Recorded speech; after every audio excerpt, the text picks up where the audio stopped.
আসসালামু আলাইকুম ওয়া রাহমাতুল্লাহ। বিডি মেজারমেন্টের আপনার প্রশ্ন আমাদের উত্তরে একটি নতুন পর্বে আপনাদেরকে স্বাগতম।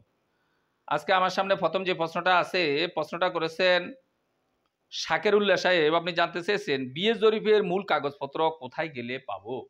আপনার এলাকায় যদি বিএসটা কমপ্লিট হয়ে থাকে, বিএস জরিপের মূল কাগজপত্র পাওয়ার জন্য আপনার স্থানীয় পর্যায়ে, উপজেলা পর্যায়ে যে সেটেলমেন্ট অফিসগুলো আছে ওখানে তালাশ করবেন, ওখানে বলবেন।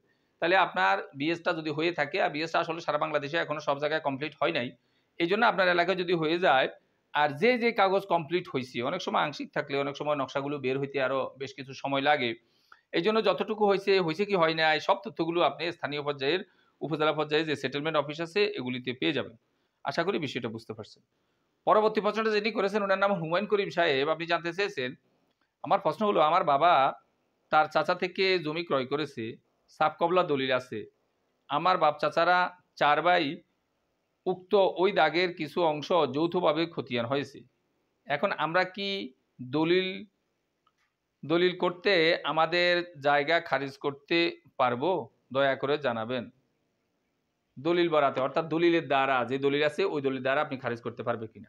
আসলে আপনি খারিজ করতে পারবেন, তবে আপনি মনে রাখিয়েন যেইটুকু আপনাদের যৌথ খারিজ হয়ে গেছে এইটুকুকে যদি আপনি আলাদাভাবে আবার খারিজ করতে চান, ওই খারিজ থেকে আপনি পৃথক হয়ে আলাদাভাবে খারিজ করে নিতে পারবেন। এখন বাকি যেটুকু আছে ওইটুকু আপনাদের যে দলিল আছে ওই দলিলের ভিত্তিতে আপনারা আলাদাভাবে খতিয়ান করে নিতে পারবেন, আলাদাভাবে খারিজ করতে পারবেন। এতে কোনো সমস্যা হবে না। আশা করি বিষয়টা বুঝতে পারছেন। পরবর্তী প্রশ্নটা যিনি করেছেন উনি নাম প্রকাশে অনিচ্ছুক। আপনি জানতে চেয়েছেন যে আমার বাবা কাকারা ৩০-৩৫ বছর পূর্বে জমি বুক দখল খেয়ে মারা গিয়েছেন, কিন্তু কোনো বাগবটোয়ারা দলিল করেননি। কথা থাকে যে আমার কাকার বাড়ি ভিটার ১৬ আনার মধ্যে ১৫ আনা রাস্তার পাশে ছিল, আর আমার বাবা কোনো এক অংশে রাস্তার পাশে অর্থাৎ একটা গর্তের ভিতরে ১ আনা জায়গা পেয়েছিলেন। বর্তমানে আমি সেই গর্তটা ভরাট না করতেই তারা এই জমির অন্যদিকে দিয়ে ঘুরিয়ে দেওয়ার কথা বলে, এবং আমি কি ওই ১৫ আনার উপরেও আমার দাবি পেশ করতে পারবো কিনা। সারমর্ম আমি যেটা বুঝছি আপনার দীর্ঘ প্রশ্ন থেকে, যে আপনাদের টোটাল সম্পত্তি যা ১৬ আনার ১৫ আনারাই ওনারা বিভিন্নভাবে ওইভাবে রাস্তার পাশে নিয়ে গেছে। আপনার জন্য যে ১ আনা ছিল ওই ১ আনাও যখন আপনি ভরাট করছেন, এখন ওনারা ওই ১ আনারও দাবি করে যে আপনাকে এটা অন্য দিক দিয়ে দিতে বলে। এখন আপনার প্রশ্ন হলো যে আমি ওই ১৬ আনার কি সঠিক হিস্সা, সঠিক বন্টনটা চাইতে পারি কিনা? অবশ্যই আপনি এটা পারেন। যেহেতু কোনো বন্টননামা দলিল আগে থেকে হয় নাই, আপনার বাবাকে একটা সিদ্ধান্ত দিয়েই দেয় নাই যে আপনি এখানে এভাবে থাকবেন, কোনো প্রকার লড়াচড়া করা যাবে না। যার কারণে আপনার অংশে যেহেতু ১ আনার উপরেই তারা যেহেতু এভাবে আঘাত করতেছে, এজন্য আপনি সামাজিকভাবেও এভাবে বলতে পারেন, বসতে পারেন যে আমার তো ১৬ আনার যে অন্তত বাপ চাচারা যেই কয়জন আছে, আমি যেই কয় আনা পাবো, আমাকে ওই কয় আনার সঠিক হিস্সা রাস্তার অংশ থেকে অন্যান্য দিক থেকে যেভাবে পাওয়ার কথা আমাকে ওইভাবে দিতে হবে। এইজন্য এটা কোনো দূষণীয় কিছু না। আপনি অবশ্যই এটা চাইতে পারেন, এবং চাওয়ার পরে পরবর্তীতে আপনি খেয়াল রাখবেন যাতে সিদ্ধান্তটা হয়ে গেলে এটাকে একটা বন্টননামা দলিলের মাধ্যমে উপযুক্ত অর্থাৎ পাকাপোক্ত করে ভালোভাবে নিতে পারেন। ভবিষ্যতে যাতে এটা নিয়ে আর কোনো ঝামেলা না হয়। আশা করি বিষয়টা বুঝতে পারছেন।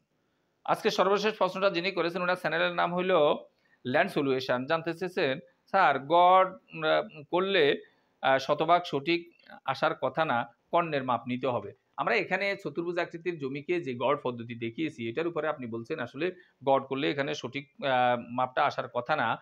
এখানে কর্ণের মাপগুলো নিয়ে অর্থাৎ ত্রিভুজ আকৃতির করলে অনেক ভালো হবে। বিষয়টা এরকম।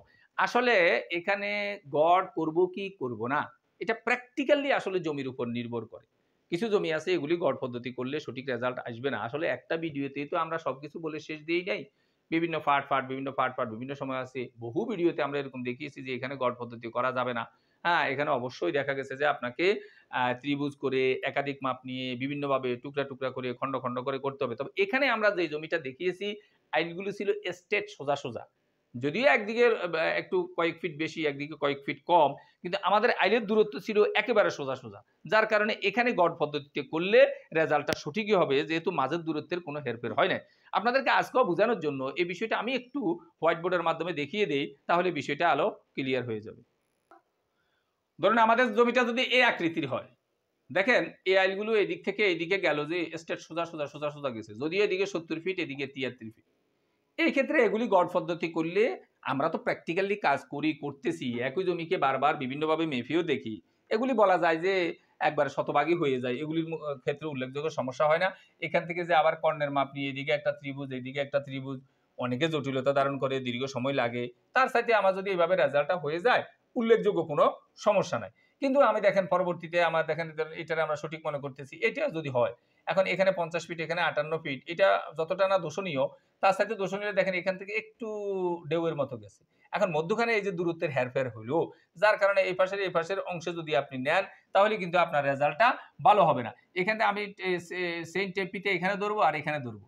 এখানে ধরে সোজা টান দিলে কিন্তু আমার দেখা গেছে যে টেপপিতেটা একটু উপর দিয়ে যাচ্ছে। কিছু অংশ দেখা গেছে যে আ রয়ে যাচ্ছে। এখান থেকে এখানে ধরলে একই অবস্থা হয়। তো এগুলিকে আমরা বলছি যে বিভিন্ন ভাগে ভাগ করে, টুকরা করে, খন্ড, খন্ড করে এবং কর্ণের মাপ নিয়ে ত্রিভুজ একাধিক করে মাপলে এগুলিতে সঠিক রেজাল্টটা আসবে। আশা করি বিষয়টা বুঝতে পারছেন। কোন অংশে না বুঝলে আবারও আমাদেরকে জিজ্ঞাসা করলে আমরা জবাব দেওয়ার চেষ্টা করব ইনশাআল্লাহ।